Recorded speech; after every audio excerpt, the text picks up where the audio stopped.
Magandang araw po sa inyong lahat. Ako po si Dra, Ligaya Santos. At ngayon po ay tatalakayin natin ang isang napakagandang paksa. Bikwit Trehoa Landa Vaksoa Marnepnyan, Doy Moy Chivigung. Maligayang pagdating po sa aking channel. Mahal kong mga manonood, nakatingin na ba kayo sa salamin? Dinampi ang inyong mga kamay sa inyong pisngi at bumuntong hininga nang makita ang lalong lumalabas na dark spots o ang mga kunot sa gilid ng inyong mga mata at labi na nagpapakita ng bakas ng panahon. Alam ko po na ang proseso ng pagtanda ay hindi maiiwasan, ngunit bilang mga kababaihan at maging ang mga kalalakihan, sino ba naman ang ayaw magmukhang mas bata, na may malusog at makinis na balat? Hindi ba? Maraming nagpapayo sa akin na gumastos na sila ng libo-libo sa mamahaling skincare creams at imported na panggamot sa melasma, ngunit nananatili pa ring magaspang ang kanilang balat at ang dark spots ay hindi man lang bumaba ng malaki, nakakapanghinayang pa dahil sa gastos. Lubos kong naiintindihan ang inyong pag-aalala. Sa pagtanda, pagbabago ng hormones, kasama pa ang maraming taon ng pag-aalala para sa pamilya, nagiging dahilan upang mawala ang natural na proteksyon ng ating balat. Ang collagen ay bumababa ng husto, ngunit ngayon, itabi muna ninyo ang lahat ng mamahaling krema na iyan. Maniniwala ba kayo?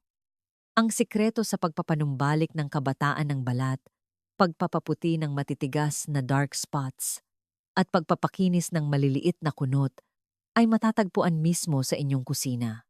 Oo, sa isang piraso lamang ng sariwang luya na ilang piso lang sa palengke. Ayon sa mga pag-aaral ng tradisyonal na medisina at modernong medisina, ang luya ay hindi lamang pampainit ng tiyan, kundi naglalaman din ito ng hanggang 40 na malakas na antioxidant compounds. Ito po ang kalaban ng pagtanda. Bago ko ibunyag ang detalyadong paraan kung paano gawing mahimalang elixir ang murang luya na ito para sa balat, sana po ay suportahan ninyo ako sa pamamagitan ng pagpindot ng like at pag-subscribe sa aking channel. Ang inyong suporta ay malaking inspirasyon para sa akin upang patuloy na magbahagi ng mga tradisyonal na gamot, mga lihim sa malusog at magandang buhay araw-araw. At upang hindi na kayo maghintay pa, tuklasin natin agad ang milagro ng luya sa unang bahagi. Bahagi 1. Bakit mabuti ang luya para sa balat ng mga matatanda? Alam niyo po ba? Ang dahilan kung bakit kumukulubot at nagkakaroon ng dark spots ang ating balat pagdating ng 50 o 60 anyos ay dahil sa mahinang sirkulasyon ng dugo, hindi sapat na nutrisyon sa mga selula ng balat, at ang pag-atake ng free radicals mula sa sikat ng araw. Sa modernong medisina, natuklasan nila sa luya ang isang mahalagang aktibong sangkap na tinatawag na gingerol. Ang sangkap na ito ay may kakayahang labanan ang pamamaga, pigilan ang pagkasira ng collagen, ang balangkas na sumusuporta upang ang balat ay maging makinis. Higit sa lahat, ang init ng luya kapag ipinahid sa balat ay nagpapasigla ng capillary blood vessels. Mas maraming dugo ang dumadaloy upang magbigay ng sustansya sa mga selula ng balat, sa gayon ay tinatanggal ang melanin, ang kaaway na nagiging sanhi ng dark spots at melasma.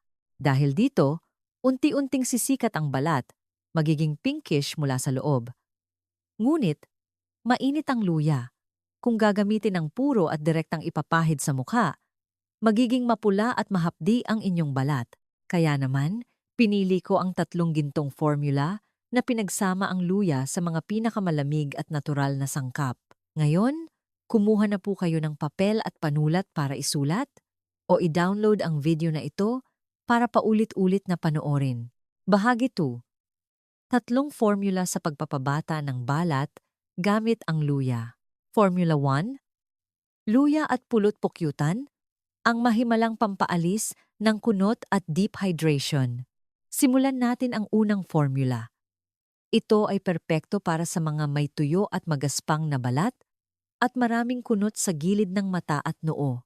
Ito ang kamangha-manghang kombinasyon ng sariwang katas ng luya at purong pulot pukyutan. Iba sa luya na may mainit na katangian na nagpapasigla ng sirkulasyon ng dugo. Ang pulot pukyutan naman ay isang natural at napakalambot na moisturizer. Kapag pinagsama, ang pulot pukyutan ay magsisilbing perpektong carrier na magpapalamig sa init ng luya at magdadala ng mga antioxidant sa malalim na layer ng balat nang hindi nagiging sanhi ng hapdi. Ang kombinasyong ito ay makakatulong na higpitan ang maluwag na balat at punan ang mga kunot ng napakabisa. Para magsimula, ihanda ang mga sangkap. Isang kutsarita ng sariwang katas ng luya. Pumili ng maliit na luya na may magaspang na balat, ngunit matingkad na dilaw ang loob at napakabango. Isang kutsarita ng purong pulot pukyutan. Pumili ng totoong pulot pukyutan. Huwag na huwag gumamit ng pulot pukyutan na may halo ng asukal upang maiwasan ang pagbara ng pores. Ang paggawa ay napakabilis. Hindi aabot ng 5 minuto at tapos na ang isang mahalagang facial mask. Una, linisin ng mabuti ang luya upang matanggal ang dumi. Tandaan na huwag tanggalin ang balat dahil naglalaman ito ng pinakamahalagang essential oil na nakakatulong sa paglaban sa pagtanda. Susunod, durugin ang luya o ilagay sa blender hanggang sa maging napakapino. Pagkatapos, gumamit ng salaan o filter upang pigain at kumuha lamang ng isang kutsarita ng purong katas ng luya at ilagay sa maliit na tasa. Panghuli, ilagay ang isang kutsarita ng purong pulot pukyutan na inihanda sa tasa ng katas ng luya. Gumamit ng maliit na kutsara at haluin ng mabuti hanggang sa ganap na maghalo ang dalawang sangkap na bumubuo ng isang makintab na gintong paste. Paano gamitin? Upang lubos na maabsorb ang nutrients at mapakinabangan ang lifting effect, sundin ang mga sumusunod na hakbang. Una, hugasan ang mukha ng malinis gamit ang maligamgam na tubig. Ang maligamgam na tubig ay makakatulong sa natural na pagbukas ng mga pores sa balat na handa ng tumanggap ng nutrients. Pagkatapos, gamitin ang dulo ng mga daliri upang pantay na ipahid ang pinaghalong luya at pulot pukyutan sa buong mukha. Ngayon, ang pinakamahalagang hakbang. Gamitin ang dulo ng mga daliri upang dahan-dahang imasahe ng paikot. Tandaan na ipahid mula sa baba pataas at mula sa loob palabas upang makatulong na iangat ang balat ng mukha at maiwasan ang pagbagsak. Bigyan ng pansin ang pagmasahe ng mabuti sa mga bahagi na madalas magpakita ng bakas ng panahon tulad ng mga kunot sa paligid ng labi, crow's feet sa gilid ng mata at sa noo. Magpatuloy sa pagmasahe ng dahan-dahan sa loob ng 3 hanggang 5 minuto. Pagkatapos nito, humiga, ipikit ang mga mata at magpahinga sa loob ng 15 minuto upang ganap na maabsorb ng balat ang kamangha-manghang layer ng nutrients. Panghuli, hugasan lamang ang mukha ng malinis gamit ang malamig na tubig upang lumiit ang mga pores. 2 beses sa isang linggo. Gamit ang formula na ito, kailangan lang na regular na gamitin ng 2 beses bawat linggo sa gabi bago matulog. Pagkatapos lamang ng 2 hanggang 3 linggo ng regular na paggamit, mararamdaman mo agad ang isang kahanga-hangang pagbabago. Ang balat kapag hinawakan ay magiging malambot, makinis at mas nababanat. Ang tuyo, magaspang at bitak-bitak na balat, lalo na sa mga araw ng tagtuyot, ay ganap na mawawala. Bukod pa rito, ang mga mababaw na kunot sa paligid ng mata at labi ay mapapansin din na nababawasan na nagpapabata sa mukha ng ilang taon. Kumusta po ang unang formula na ito?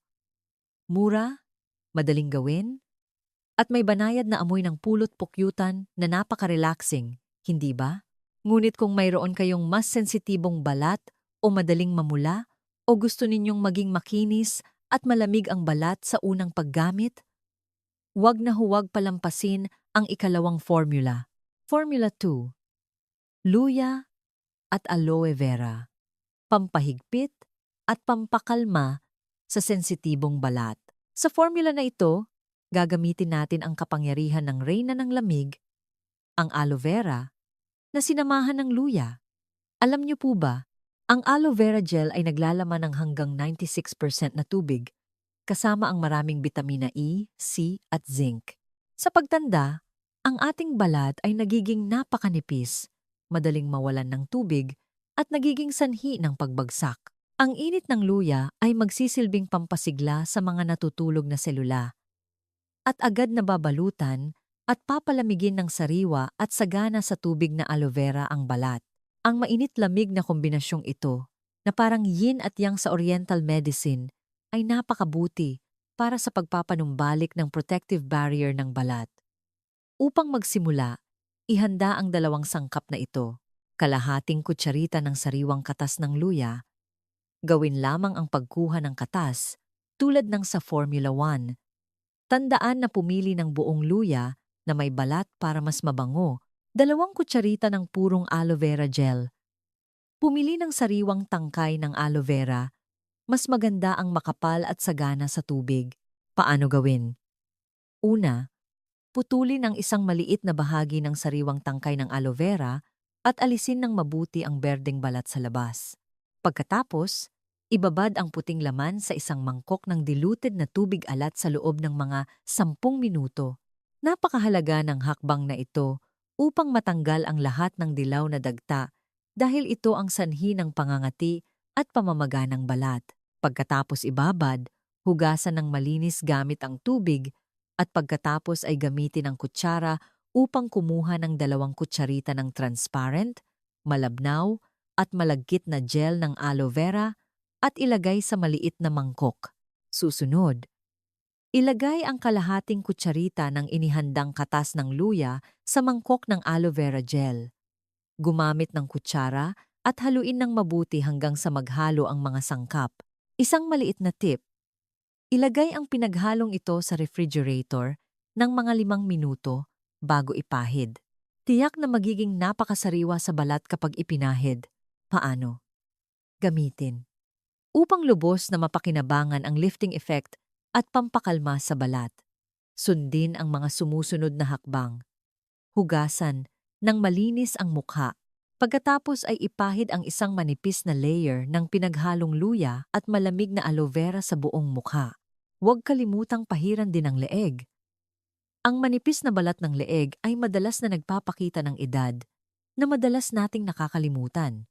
Pagkatapos ipahid, humiga, ipikit ang mga mata, at tamasahin ang pakiramdam ng banayad na lamig na kumakalat sa balat na napakakomportable. Hayaan lamang ang maskara na ito sa balat at magpahinga ng mga 15 minuto pagkatapos ay dahan-dahang hugasan ang mukha gamit ang malinis na tubig. Resulta, pagkatapos, gamitin. Ang aloe vera gel kapag pinagsama sa luya ay bubuo ng isang matibay na proteksisyon na layer na magpapanatili sa inyong balat na makinis at hydrated. Lalo na, ang formula na ito ay may kakayahang pasiglahin ang natural na produksyon ng elastin mula sa loob na nakakatulong sa pagpapahigpit ng balat ng mukha na binabawasan ang pagbagsak ng pisngi sa edad na higit sa 50. Mararamdaman ninyo na ang inyong balat ay nabuhay muli, nagiging matatag, malamig, at puno ng buhay.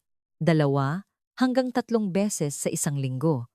Dahil sa napakabanayad na formula na ito, panatilihin ang regular na paggamit ng 2 hanggang 3 beses bawat linggo upang makamit ang pinakamahusay na resulta. Kaya, mayroon na tayong 2 napakabanayad at kamangha-manghang mga lihim sa paglaban sa pagtanda. Ngunit maraming nagtanong sa akin na kung ang kanilang balat ay may malalim na melasma at dark spots. Mabilis ba itong mawawala sa 2 paraan na ito? Para sa matitigas na dark spots na matagal na, kailangan natin ng mas malakas na sandata na may kakayahang natural na mag-exfoliate ng mga patay na selula ng balat. At iyon ang pangatlong formula, ang puso ng video na ito. Formula 3. Luya at unsweetened yogurt. Pampatumba ng dark spots at melasma mula sa ugat. Alam niyo po ba, ang matigas na dark spots ay sanhi ng labis na melanin na naipon sa ilalim ng balat. Upang maputi ito, kailangan nating tanggalin ang matandang layer ng keratinized cells sa ibabaw. Sa kabutihang palad, ang unsweetened yogurt ay naglalaman ng lactic acid, isang napakabanayad na natural na exfoliant. Tatanggalin nito ang maitim na layer ng keratinized cells ng dahan-dahan na magbibigay daan sa zinc-grown extract mula sa luya upang makapasok ng malalim at sirain ang istruktura ng dark pigments. Ang kombinasyong ito ang kalaban ng dark spots. Upang gawin ang formula na ito, kailangan ninyo lamang ihanda ang mga sumusunod. 1 kutsarita ng sariwang katas ng luya, 2 kutsara ng unsweetened yogurt. Tandaan, kailangan ninyong bumili ng unsweetened na uri dahil ang sweetened yogurt ay magpapabilis ng pagdami ng bakterya sa balat na madaling maging sanhi ng pamamaga at pimples. Paano gawin? Una, kumuha ng 1 kutsarita ng sariwang katas ng luya. Susunod, ilagay ang 2 kutsara ng unsweetened yogurt sa tasa ng katas ng luya. Gumamit ng kutsara at haluin ng mabuti hanggang sa maghalo ang 2 sangkap na bumubuo ng isang makinis na cream. Mayroon na tayong isang napakagaling na natural na maskara laban sa melasma. Paano gamitin? Upang epektibong mawala ang dark spots, sundin ng maingat ang mga sumusunod na hakbang. Unang hakbang, hugasan ang mukha ng malinis gamit ang maligamgam na tubig upang mabuksan ang mga pores at matanggal ang lahat ng dumi. Susunod, gamitin ang kamay upang pantay na ipahid ang pinaghalong luya at yogurt sa buong mukha, lalo na sa mga bahagi na may maraming dark spots, dark circles o maitim tulad ng magkabilang pisngi at noo. Pahiran ng mas makapal na layer. Ngayon, gamitin ang dulo ng mga daliri upang dahan-dahang imasahe ng paikot sa mga maitim na bahagi ng balat. Ang banayad na pagmasahe na ito, kasama ang nutrients mula sa yogurt, ay makakatulong na natural at dahan-dahang mag-exfoliate ng physical at chemical dead skin cells. Panghuli, humiga at magpahinga, panatilihin ang maskara sa balat ng mga 15 hanggang 20 minuto. Pagkatapos ay hugasan ang mukha ng malinis gamit ang malamig na tubig upang lumiit ang mga pores. 2 beses sa 1 linggo. Dahil ang formula na ito ay may epekto sa pag-exfoliate at pagpapaputi ng balat, kailangan lang na gamitin ng 2 beses sa 1 linggo ang pinakamahusay na antas upang ang balat ay magkaroon ng oras upang mag-regenerate ng hindi numinipis. Resulta, pagkatapos, gamitin. Pagkatapos lamang ng 1 buwan ng regular na paggamit, mapapansin mo na ang iyong balat ay luminaw ng isang antas at napakakinis kapag hinawakan. Ang mga dark spots at melasma, gaano man katigas, ay mawawala ng malaki, unti-unting hahalo sa natural na kulay ng balat na nagbabalik sa iyo ng kinang at kumpiyansa. Napakagaling, hindi ba? Mahal kong mga manonood, ang 3 formula na ito ay gumagamit ng murang sangkap ngunit nagbibigay ng mga resulta na hindi bababa sa mga sesyon ng spa. Gayunpaman, gaano man ito kaganda, ito ay isang tradisyonal na pamamaraan ng paggamot na may medicinal properties. Kung gagamitin mo ito ng mali o masyadong ambisyoso na maging maganda ng mabilis at sobra-sobra ang paggamit, hindi lamang hindi magiging maganda ang balat, kundi maaari pang maging irritated at mamula. Kaya, sana po ay maglaan kayo ng ilang minuto upang pakinggan ng mabuti ang mga sumusunod na mahahalagang paalala. Bahagi 3.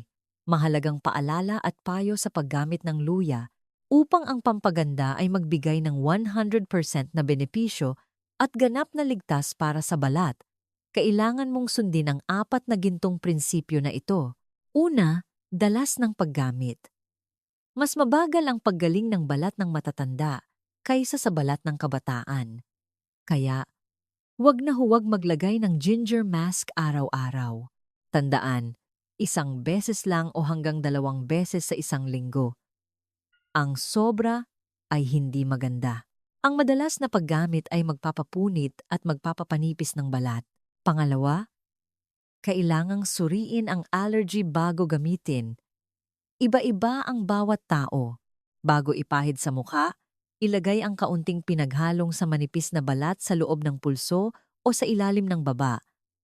At hayaan ng mga 10 minuto. Kung walang pangangati, pamamaga, o anumang discomfort, saka lang gamitin sa buong mukha. Pangatlo, kailangan ng sun protection. Ito ang pinakamahalagang paalala. Pagkatapos ng facial mask, tinanggal ang patay na balat at ang bagong balat ay nabubuo. Kaya ito ay napakasensitibo sa araw. Kung lalabas ka ng walang proteksyon, ang UV rays mula sa araw ay magpapabilis sa pagbabalik at pagdidilim ng mga dark spots. Kaya, laging magsuot ng malapad na sombrero, makapal na face mask, at maglagay ng sunscreen tuwing lalabas. Pang-apat, huwag na huwag, ipahid sa bukas na sugat. Kung mayroon kang gasgas o pumutok na pimple sa mukha, iwasan na huwag maglagay ng luya sa mga bahaging iyon dahil magdudulot ito ng hapdi at mas malalim na pinsala. Ang pagpapaganda ay isang paglalakbay na nangangailangan ng pasensya. Huwag ikumpara sa mga pampaputing krema na mabilis na nakikita ang resulta sa merkado. Ang paggamit ng natural na pamamaraan ay mabagal ngunit tiyak, ligtas, malusog mula sa loob palabas, at matagal ang ganda. Mahal kong mga manonood, sa pamamagitan ng video na ito, naibahagi ko na ang mga lihim sa pagpapabata ng balat, pagpapaputi ng mga kunot at dark spots, gamit lamang ang sariwang luya. Umaasa ako na sa tatlong formula ng luya at pulot-pukyutan, luya at aloe vera, at luya at yogurt. Napili na ninyo ang pinakaangkop na pamamaraan upang subukan ngayong gabi. Hindi kailanman huli ang pag-aalaga sa sarili. Bawat kunot ay isang kwento ng buhay, ngunit may karapatan tayong gawing mas masaya at mas bata ang mga kwentong iyon. Kung nagustuhan ninyo ang video na ito at naging kapakipakinabang, huwag kalimutang i-like upang suportahan ako. Lalo na, pindutin ang subscribe button at i-on ang notification bell upang maging una kayong makatanggap ng mga bagong video sa aking channel tungkol sa malusog na pamumuhay, mga tradisyonal na gamot o mga lihim sa pagpapaganda. Maaari mo ring ibahagi ang video na ito sa iyong mga kaibigan at kapwa kababaihan upang maging maganda, malusog at bata araw-araw.